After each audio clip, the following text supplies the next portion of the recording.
Buenos días, buenas noches, estén donde estén escuchándonos. Bienvenidos a Justicia Impositiva, un programa de Tax Justice Network, la red de justicia fiscal. Transmitido directamente desde Londres, sede de Paraísos Fiscales. Les hablan Marcelo Justo y Marta Núñez. En este programa, la economía mundial en el 2022. ¿Qué pasará en América Latina y por qué la negociación entre el FMI y Argentina puede tener un impacto de largo alcance para la región? Un balance del 2021. ¿Paso adelante o retroceso en la lucha contra los paraísos fiscales y por la justicia social e impositiva? Y la piratería marítima de los paraísos fiscales. Esto es Justicia Impositiva, un programa de Tax Justice Network, la red de justicia fiscal. Como todos los años, comenzamos este año con una bola de cristal, con un juego de proyección y adivinanzas sobre el crecimiento económico mundial para los próximos 12 meses. Con la pandemia, estas predicciones se han vuelto todavía más inciertas de lo que son normalmente. Cuando se suponía que con la vacunación estábamos dando un paso gigantesco hacia la normalización de la vida económica y social, apareció la variante Omicron que se manifestó por primera vez en Sudáfrica y que dejó en claro que un programa de vacunación que no sea realmente global, tanto para países desarrollados como para países en desarrollo pobres, no tiene ninguna chance de lograr una victoria duradera sobre el COVID. De manera que las predicciones de este año se dan con esta salvedad, porque mucho dependerá de la gravedad y amenaza que represente el Omicron y la necesidad de que haya confinamientos parciales o prolongados para controlar la expansión del virus. Si las cosas no pasan a mayores, las organizaciones multilaterales como el Fondo Monetario Internacional y el Banco Mundial o foros privados como Fast Markets coinciden en que la economía crecerá menos que en el 2021.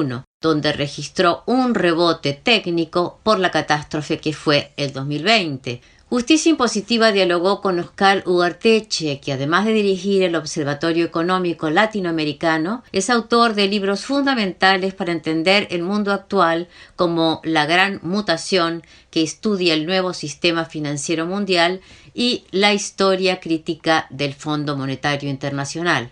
La economía mundial lo que ofrece es bajo crecimiento con alta inflación. Y el bajo crecimiento se debe a la asincronicidad de la producción.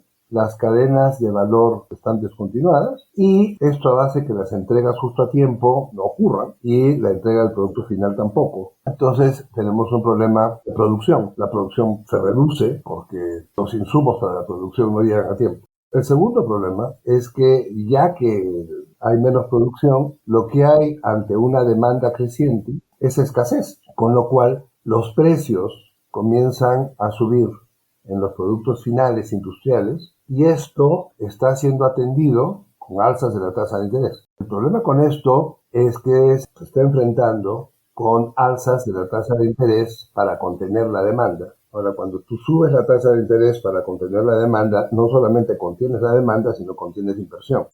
A esto se agrega el tema del Omicron, porque lo que se ha visto en el último mes es precisamente que ha habido una creciente ausencia de trabajadores que no pueden ir a sus trabajos precisamente porque están enfermos, están en cuarentena. Eso obviamente tiene un impacto en la producción que también afecta a estas entregas a tiempo, ¿no? El Omicron lo que hace es acentúa un problema existente. Nos recuerda en primer lugar de que el virus no se ha ido, de que está mutando, pero que ahí sigue. El Omicron lo que ha hecho es enfermar a personal de manera no tan seria, pero eso ha generado problemas de transporte, desde ferrocarriles, buses, barcos, aviones, que han dejado de volar, han dejado de navegar, han dejado de embarcarse, y eso impide que la gente llegue a trabajar. Entonces hay un problema, digamos, se ha acentuado un problema existente. Tú dices que por el momento que la herramienta que se está empezando a usar es subir las tasas de interés. Ahora, las tasas de interés eran muy, muy bajas. Por el momento se han subido muy paulatinamente. ¿Qué impacto puede tener esto, en principio, en el mundo desarrollado? La tasa de interés está en niveles negativos récord en la historia. Nunca en la historia ha estado la tasa de interés por un periodo tan largo en niveles negativos. Con la tasa de interés negativa, lo que se puede esperar es de que la tasa de interés regrese por lo menos a nivel cero. Hasta ahora, la tasa de interés ha subido medio punto y la están subiendo muy despacito porque el problema es que hay una relación inversa entre las tasas de interés y los índices de bolsa y de precios de commodities. Entonces, si suben la tasa de interés muy rápido, hay un problema de bolsa.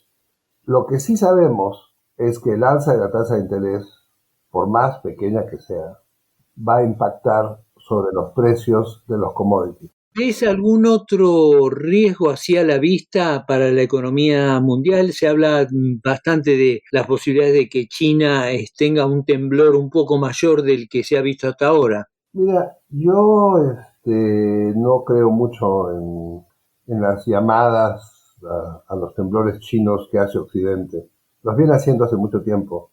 China es la única economía que creció cuando las economías del resto del mundo se contrajeron. Encima, en el rebote, rebotó 8.9%. O sea, no solamente no se contrajo, sino que el año 21 creció 8.9%, con lo cual la velocidad con la que la economía de China se está acercando a la economía de Estados Unidos es muy rápida. Yo no veo a China entrando en una crisis como la de Occidente, de ninguna manera. O sea, pueden tener problemas bancarios, sí, que los van a enfrentar a su modo, que es un modo totalmente diferente del occidental, y no tienen problemas de desempleo, y sobre todo, ellos, la parte de la producción, han logrado que no se les desestabilice tanto, ¿no? Digamos, toda la parte de oferta interna en China está relativamente estable, con lo cual el crecimiento interno chino va a continuar y China, como sabemos, ya viró su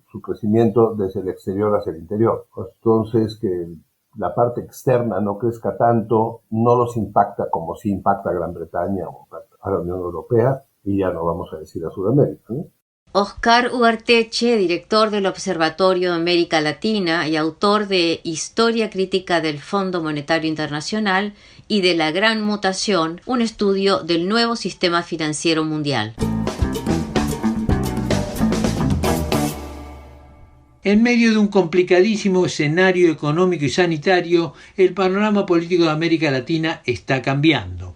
El giro a la derecha que experimentó la región con la elección de Mauricio Macri en Argentina y Jair Bolsonaro en Brasil está experimentando una nueva voltereta. Ahora en Argentina gobierna Alberto Fernández, en Perú está Pedro Castillo, en Chile acaba de ser elegido Gabriel Boric, en Bolivia gobierna Luis Arce y todo parece indicar que en las elecciones de este año en Brasil y en Colombia podrían ganar los candidatos de centroizquierda. Ecuador y Uruguay son por el momento la excepción en Sudamérica, mientras que en Centroamérica la elección de Xiomara Castro de Zelaya en Honduras es otra señal de cambio. Pero estos cambios políticos se dan, como venimos viendo, en medio de una compleja situación económica mundial. Según la CEPAL, la región, al igual que el mundo, crecerá a la baja respecto al año pasado. La pobreza se ha disparado con la pandemia que ha dejado en claro las urgentes necesidades sociales y sanitarias de la población. El director del Observatorio Económico Latinoamericano y autor de Historia Crítica del Fondo Monetario Internacional y La Nueva Arquitectura Financiera Internacional, Oscar Ugarteche, sigue siendo nuestro guía para este año. Ugarteche evaluó así las perspectivas regionales. Bajo crecimiento y alta inflación. Solamente que bajo crecimiento y alta inflación en un continente que no ha tenido mucho crecimiento es medio complicado porque hemos tenido progresivamente menos crecimiento en las últimas 3 décadas, ¿no? Así es que esta va a ser una década más de bajo crecimiento. Están también las tasas de interés de las economías desarrolladas que, como mencionabas antes en la entrevista, están subiendo paulatinamente y que van a tener un impacto sobre el precio de los commodities. Como sabemos, América Latina es muy sensible a estos altibajos de los precios de los commodities. ¿Qué impacto va a tener todo esto? El problema ahí, y ese sí es un problema serio, es que la balanza de pagos puede ver afectada, ¿no? Y los precios van a bajar. Eso es lo que va a querer decir, por lo menos crecimiento, pero por otro lado también va a impactar sobre el tipo de cambio. Ahí estamos, ¿no? Es una presión cambiaria creo que vamos a tener. ¿Y qué países son los más afectados por el tema de los commodities? Bueno, Chile, de todos modos, Chile y Perú, exportamos tantísima materia prima, pero Argentina también, o sea, a pesar de que Argentina tiene un sector externo más complejo, porque tiene un sector automotriz articulado con Brasil, y tiene una relación con Brasil que es básicamente industrial, para Argentina y Brasil también la caída del precio de las materias primas les impacta seriamente. Entonces yo creo que más o menos todos. No hay nadie que se escape porque tiene un sector exportador más complejo. Aquí la pregunta, Marcelo, es por qué, si esta historia la vemos repetirse hace 200 años, ¿por qué no complejizamos las exportaciones? Yo creo que esa es la gran pregunta. Más que si industrializamos o no industrializamos, que es una discusión que se ha convertido en teológica, yo creo que hoy la pregunta es si no podemos complejizar las exportaciones y al complejizar las exportaciones ser menos vulnerables a estos vaivenes. Ahora, dentro de estas cosas que se están repitiendo históricamente en la región, hay una que también se repite, la relación entre el Fondo Monetario Internacional y Argentina. Y una de las cosas que sí sabemos respecto a este año es que va a haber o no va a haber un acuerdo entre el Fondo Monetario Internacional y Argentina. Y este es un capítulo muy especial por las condiciones del préstamo que tomó Mauricio Macri en 2018. Fue el préstamo más grande de la historia del Fondo Monetario Internacional, muy por encima de lo que permiten las reglas internas del Fondo Monetario Internacional respecto a un país como Argentina, y con un plan de pago imposible. Argentina tiene que pagar 19.000 millones de dólares este año. La balanza comercial del año que acaba de pasar fue de 10.000 millones de dólares, es decir, evidentemente hay algo imposible de pagar ahí. Y en una reciente auditoría del Fondo Monetario Internacional, el Fondo Monetario Internacional fue muy crítico con su propia actuación durante este préstamo. ¿Tú ves alguna posibilidad de que el fondo flexibilice las típicas condiciones que pone para financiar este tipo de préstamos y que se llegue así a un acuerdo que sea, digamos, viable por lo menos a corto plazo? Mira, la relación de Argentina con el fondo ha generado los grandes precedentes del fondo, tanto de políticas como de créditos, ¿no? En la historia. Lo que va a pasar ahora, supongo, es que los pagos del año 2022 los va a escalonar en varios años, los del 2023 los va a reescalonar en varios años y los del 2024 los va a reescalonar en varios años. Y en el 2025 lo que van a hacer es un nuevo acuerdo para reescalonar los pagos que sigan, dependiendo de la tasa de crecimiento. Aquí la cuestión es si es que, por un lado, el fondo va a seguir avalando la conducta del sector financiero argentino que consistentemente, a lo largo de la historia, lo que hace cuando ve una situación crítica es sacar el íntegro del capital y dejar al país con cero reservas. Esto lo hemos visto desde la década de los años 60. Y eso genera estas crisis. Estas son crisis generadas internamente por un sector especulativo que tiene una misma conducta recurrente. La otra cosa es, yo creo que ya todos sabemos qué cosa pasa cuando pones controles cambiarios y qué cosa pasa cuando estos controles cambiarios reprimen el tipo de cambio frente a la inflación. Porque entonces generas un mercado negro que genera que los dólares se vayan bajo el colchón o peor, se pongan en autos y se vayan manejando a Colonia y los depositan en el banco en Uruguay, cruzando el puente. Entonces ahora lo que queda es también qué cosa va a pasar adentro de Argentina para que esto no se repita, porque no puede ser. No puede ser que Macri pidiera esa cantidad de dinero, que el fondo para apoyar las elecciones le diera ese dinero a Macri, que es un crédito imposible, ¿no es cierto? Es un crédito, el que da el crédito tiene que saber las posibilidades de que te lo devuelvan. Pero cuando tú das un crédito sabiendo que no te lo pueden devolver, te tienes que preguntar qué estás haciendo.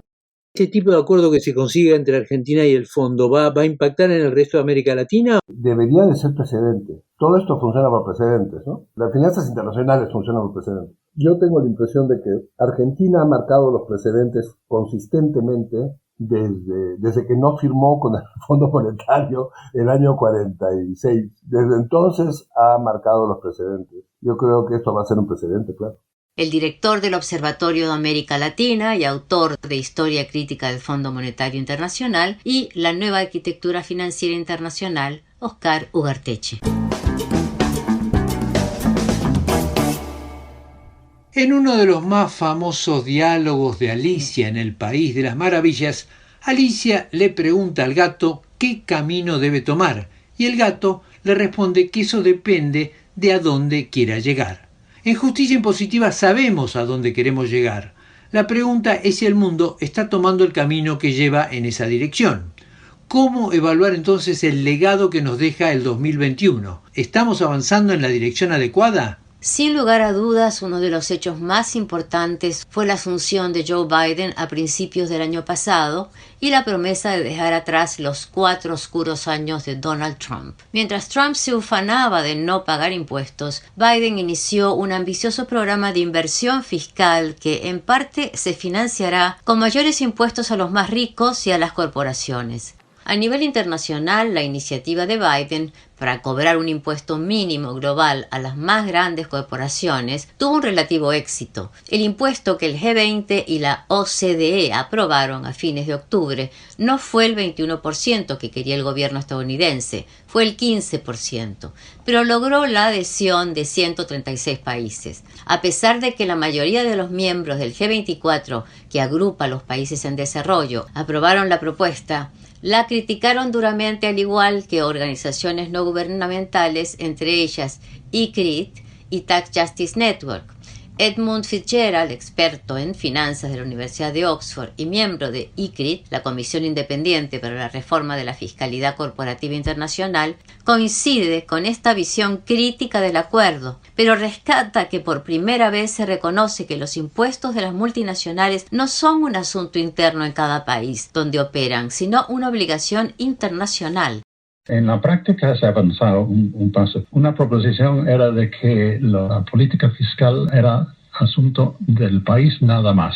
Y entonces no había acuerdos internacionales en cuestiones de impuestos, ¿no? Eso sí ha cambiado. De acá hay un acuerdo de que debe ser una cuestión de coordinación internacional, ¿no? El segundo supuesto es que reducir los impuestos sobre las empresas era buena idea para promover el empleo, atraer inversiones, ¿no? Es decir, la competición fiscal entre países era apoyado en muchos medios como un medio de desarrollo, digamos, ¿no? Y eso sí ha cambiado. Ahora hay un pensamiento muy difundido por todo el mundo de que se debe gravar más a las multinacionales.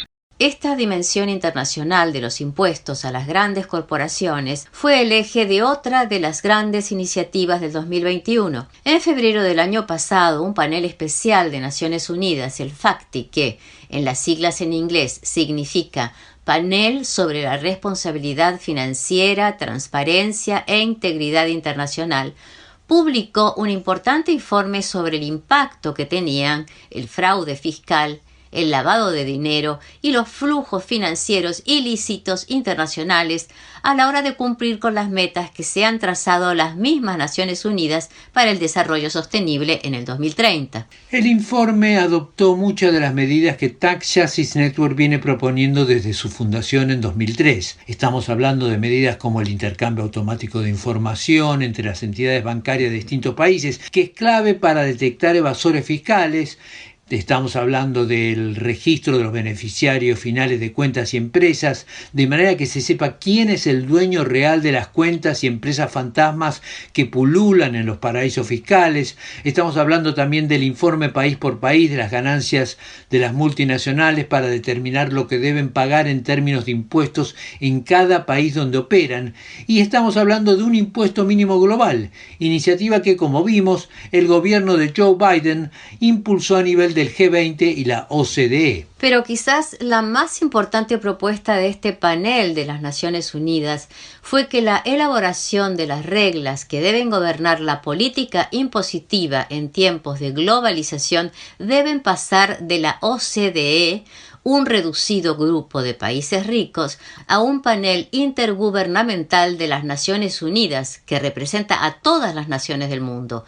Así se lo explicó a Justicia Impositiva José Antonio Ocampo, miembro de este panel de alto nivel de las Naciones Unidas. En materia institucional, se propone que haya una convención de tributación de Naciones Unidas para acordar el esquema de cooperación hacia el futuro. Esa convención además crearía un órgano intergubernamental de cooperación tributaria que en cierto sentido sustituiría el actual esquema que se maneja en el llamado marco inclusivo de la OCDE. Y además también en materia institucional pues hay otras propuestas específicas que tienen que ver además con los temas de transparencia, de lucha contra la corrupción y lucha contra el lavado de activos, que tienen que ver con la creación de un registro de beneficiarios de activos. Además con una característica que es esencial, que se identifiquen los beneficiarios finales, que son dueños de los activos, porque muchos activos son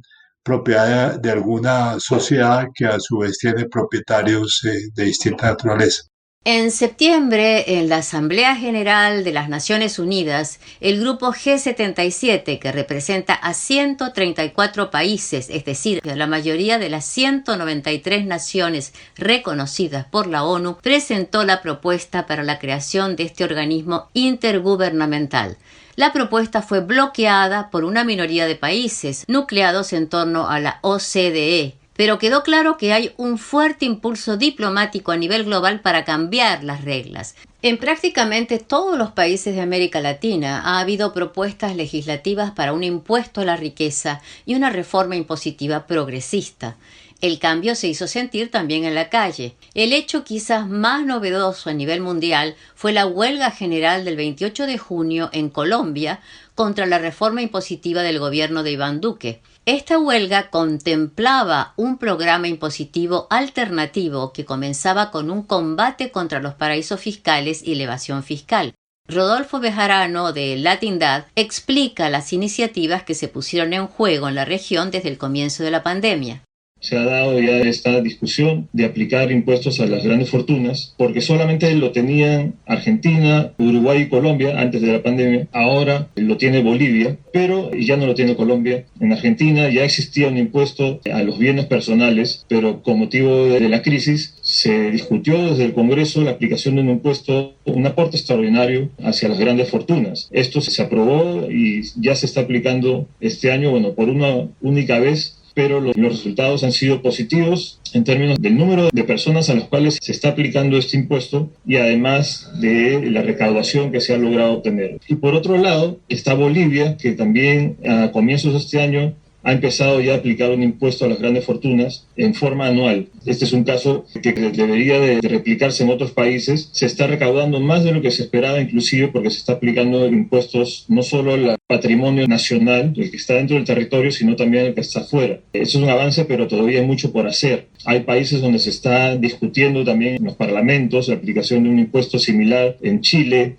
en Costa Rica, en Perú, en Uruguay se está también planteando que el impuesto al patrimonio se extienda también hacia los activos en el exterior, pero sabemos que también los poderes que están en contra de estas reformas ejercen presión también sobre los parlamentarios, sobre los que toman las decisiones, y esto todavía tiene, un gran trecho por recorrer. Rodolfo Bejarano, de Latindad. Como no nos cansamos de decir en Justicia Impositiva, el mundo de los paraísos fiscales se parece mucho al realismo mágico. Empresas sin directores ni empleados, edificios que son sede de 18.000 empresas internacionales, invisibles dueños de compañías fantasmas que son ellas mismas una ficción, una de esas mamushkas rusas en las que una empresa es parte de otra que forma parte de otra más grande y así sucesivamente, hasta que se pierde por completo el rastro de quiénes son los verdaderos dueños. Hoy nos vamos a ocupar de otra de estas joyas de este mundo opaco y cambiante, los barcos offshore. El 90% del comercio internacional se hace por vía marítima, pero no todos los barcos son iguales. Hay barcos comerciales y barcos de bandera, y hay barcos que salen de un puerto con una bandera y en el medio del océano la cambian por otra. En la jerga marítima estos barcos tienen un nombre bastante revelador, barcos con bandera de conveniencia. Países como Panamá, Liberia, Singapur, islas como Bahamas, Hong Kong y Malta, y hasta países que no tienen acceso al mar como Mongolia y Moldavia, son así potencias marítimas, parte de este realismo mágico de los paraísos fiscales, como describe en un reciente artículo en su blog Mundo Global Daniel Roy. Conversamos con Roy, que comenzó explicándonos las características de esta armada offshore que surca los mares del planeta. El derecho internacional exige que los barcos mercantes estén registrados en un país. ¿Cuál es la importancia que tiene el tema de qué nacionalidad tiene el barco? La importancia es que en ese barco rigen las leyes de ese país y no de otro. Pero ¿qué pasa? Que hay algunos países que han establecido lo que se llaman registros abiertos, que son aquellos registros donde se permiten registrar barcos que pertenecen a personas o empresas extranjeras. Bueno, esto los convierte en una especie de guaridas fiscales en los océanos. La función del registro abierto es darle una especie de legalidad a estos barcos offshore. ¿Por qué? Porque ofrecen, por un lado, de una serie de ventajas económicas, sancionan levemente o no sancionan cuando esos barcos infringen leyes internacionales. Las inspecciones de seguridad son muy laxas, los derechos laborales no se respetan y las tasas portuarias son inexistentes. O sea, hay una cuestión que permite que los barcos offshore realicen todo tipo de actividades ilegales. Casi que podríamos decir que transportan delito, porque transportan droga, transportan armas, transportan trata de personas, realizan pesca ilegal por cualquier parte del mundo. ¿Cuáles son los principales países que tienen estos registros abiertos que permiten este tipo de prácticas? El decano fue Panamá, por allá por el año 1920 y pico. Después, con el tiempo, se involucró Liberia, que fue prácticamente un país que lo inventó Estados Unidos, y empezaron a surgir todos los otros países ahora ya en la época del neoliberalismo, como Singapur, Hong Kong, Vanuatu, Malta, las Islas Marshall, Chipre, y hasta inclusive hay países que no tienen costa, como Mongolia o Moldavia, y también tienen registros abiertos. Y desde el punto de vista de las millones de toneladas transportadas, el podio es Panamá 1, Islas Marshall 2 y Liberia 3. La primera potencia desarrollada importante aparece en el 7º lugar, que es China, y después en el 10º aparece el Reino Unido. Mongolia, que no tiene costa y que tiene registros abiertos, ¿cómo funciona esto exactamente? Tenemos que tener en cuenta que los principales países propietarios de buques son Grecia, Japón, China, Singapur, Alemania, Noruega y Estados Unidos. Y el 70% de esa flota está registrada en los registros abiertos. O sea que en Mongolia puede estar registrado seguramente algún barco alemán, noruego, norteamericano. Y no perdamos de vista que en esos barcos está rigiendo la ley de Mongolia o la ley de Panamá o de Liberia, con las consecuencias que ya hemos mencionado antes, ¿no? Por otro lado, también ocurren en este mundo cuando un barco ya está sospechado de alguna actividad ilegal y está en un registro abierto, se cambia de registro. O sea, pasa de Panamá a Liberia y a veces hasta cambia el nombre. Y cuando ya está muy manchado el tigre, entonces lo que hace es darlo por hundido o darlo por perdido al barco. Está el caso del Florentino, que era un pesquero de manufactura española que estaba registrado en Panamá primero, en Belice después y en Seychelles al último. Fue dado por hundido y después apareció en un puerto del lejano oriente. Supongamos un caso hipotético, un barco offshore panameño, y grafiquemos con un ejemplo qué pasa con este barco, es decir, de dónde sale, qué carga tiene, a dónde tiene que llegar, cómo contribuye a toda esta dinámica de los paraísos fiscales. Mira, podemos imaginar un hipotético, pero también te puedo comentar un caso concreto como el Haddad, que fue un barco carguero que estuvo registrado en más de un registro abierto y que salió de un puerto de Turquía con 500.000 cartuchos de municiones y 5.000 fusiles. Teóricamente estaba destinado a Sudán y ese buque fue interceptado por la Guardia Costera griega y fue llevado a la isla de Creta. Y en realidad la documentación demostró que estaba yendo a Libia. O sea, un barco puede salir de un puerto con determinada mercadería. Por supuesto que la mercadería también hay una declaración falsa, porque el barco supuestamente llevaba otras cosas. ¿Y dónde está la relación con las guaridas fiscales? En el caso más conocido y concreto, que es el de la pesca ilegal, las empresas que realizan esta actividad son empresas offshore, que tienen barcos inscriptos en registros abiertos. Esa pesca ilegal produce, según la FAO, $36.000 millones por año y es el tercer negocio ilícito considerado en el mundo. Primero está el narcotráfico y las armas, pero la pesca ilícita ocupa, según la FAO, el tercer lugar.